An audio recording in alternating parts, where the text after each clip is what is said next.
World War I 1914 to 1918 was a cataclysmic event that reshaped the world politically, economically, and socially.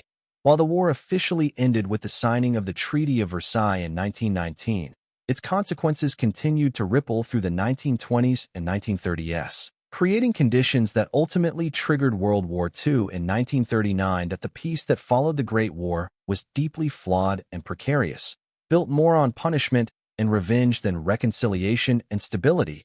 This video includes a comprehensive exploration of the key drawbacks of World War I that led to the eruption of a second, more devastating global conflict. Arguably, the most significant factor leading from World War I to World War II was the Treaty of Versailles. Rather than fostering peace, it planted the seeds of resentment and revenge in Germany.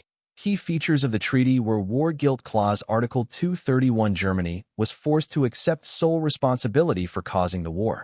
This clause was deeply humiliating and became a rallying point for nationalist anger. Massive reparations. Germany was ordered to pay reparations equivalent to over $33 billion. Modern estimates put it much higher when adjusted for inflation. These payments crippled Germany's economy and caused widespread poverty and unemployment. Territorial losses. Germany lost about 13% of its territory and 10% of its population.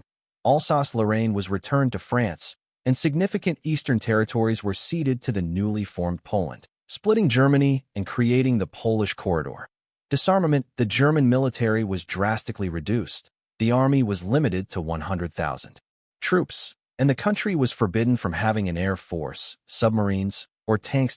And the consequences were Germans viewed the treaty as a diktat and imposed unjust peace. Right-wing groups, especially the Nazis, used the treaty as a propaganda tool to gain support. The economic burden and national humiliation set the stage for extremist politics and the rejection of democratic governance. The war had devastated the European economy, and the punitive reparations only exacerbated Germany's post-war economic instability and the immediate economic consequences. Hyperinflation. In Germany 1921 to 1923, the Weimar Republic printed money to pay reparations, which led to hyperinflation. At its peak, the German mark was virtually worthless, with prices changing by the hour. Middle class collapse. German middle-class citizens saw their life savings wiped out, fueling resentment and fear of future instability. Global impact was the Great Depression. 1929 hit the world economy hard. In Germany, unemployment rose to over 30% by the early 1930s. As economies collapsed, citizens in many countries lost faith in democratic institutions, opening the door for authoritarian leaders promising order, strength, and national revival.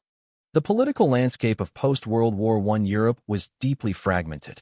Many old empires, Austro-Hungarian, Russian, Ottoman, and German, collapsed, and new, fragile democracies took their place. Germany, the Weimar Republic 1919 to 1933 struggled with political extremism from both the left and the right. Frequent changes in government, assassinations, and uprisings destabilized the country. The Nazi Party, under Adolf Hitler, promised to restore national pride, rebuild the military, and reject the Versailles Treaty. Italy. Despite being on the winning side, Italy felt cheated by the peace settlement. This mutilated victory became a nationalist grievance. Benito Mussolini's fascist regime took power in 1922, promoting aggressive nationalism and militarism. Japan, also a victor of World War I, was dissatisfied with its limited gains from the peace process.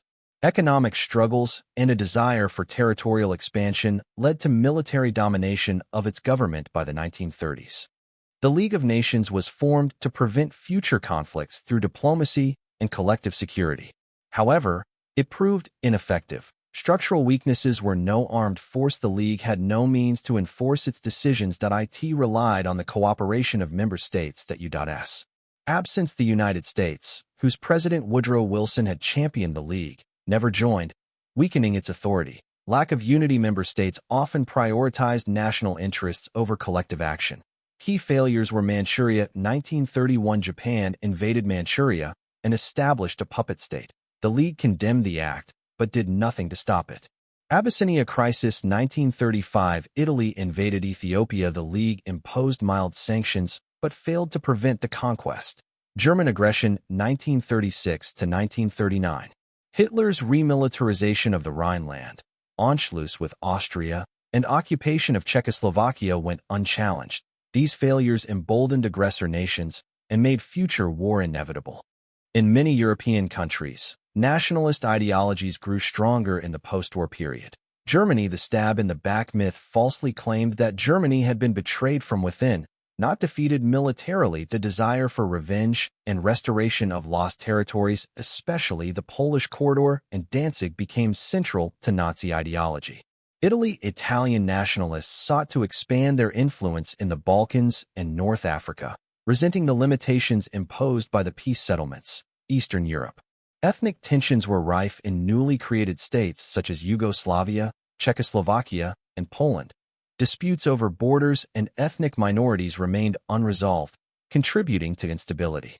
World War I was not truly over in 1918, it simply paused. The punitive Treaty of Versailles, widespread economic devastation, political fragmentation, and the failure of global institutions left Europe vulnerable to new forms of extremism. In this volatile climate, fascist ideologies thrived, aggressive powers rose, and the world moved steadily toward a second global catastrophe. The aftermath of World War I, far from building a peaceful world, built a powder keg. All it needed was a spark, and that came in 1939, when Germany invaded Poland, starting World War II. The lessons of that interwar period remain crucial reminders of the importance of just peace, economic stability, and international cooperation.